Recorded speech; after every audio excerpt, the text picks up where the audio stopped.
खुलुमबाय, आंनि मुङा नितु दैमारि। आङो बाक्सानि अदालबारि बिसिडिसिनि आन्दाराव, बे गामियाबो अदालबारि। ओमफ्राय आङो दिनै बेखौनो बुंनो सानो, दिनै आंनि फिसालाया 2023 आवहाय इन्ट्रेन्स लिरनानै IIM आव पास जादोंमोन। दिनै फरायगासिनो दं इण्डियान इन्स्टिटिउट अफ मेनेजमेन्ट रहटाकआव। बिथाङा दा 4th इयाराव सोलिगासिनो दङ। बिनिफ्राय आंहा थाखा फैसानि गोबां आंखालाव सेथाब जानानै दङ।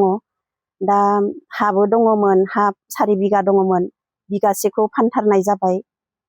ओमफ्राय बिगानैखौ बन्दकआव दोननाय जाबाय। बे बिगासे आंनि हौवायाबो प्राइभेट स्कुलाव मावो, बेयावथ' बेथना बारा मोना, बेजों जोङो फिसालाखौ फरायहोनो हाया, बिनि फिसफोरखौ आबुं खालामनो हाया। बिनिखायनो आं दिनै गेदेमा हाग्रामा सारनिसिम खावलायहरनाय थाबाय, आंनि बे फिसालानि बे बोसोरनै दंबावो, बेखौहाय जाहाथे अननानै रांखान्थियावहा मदद होनाय बायदि आं खावलायहरनाय जाबाय। रांखान्थि मदद नांगौ, जुदि हाग्रामा सारा आंखौ मदद खालामोबा आं जोबोद गोजोननाय मोनगौमोन।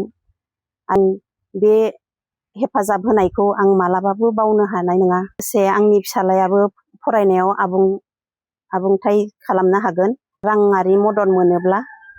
बेखौनो आं गेदेमा हाग्रामा सारनिसिम खावलायनाय थाबाय।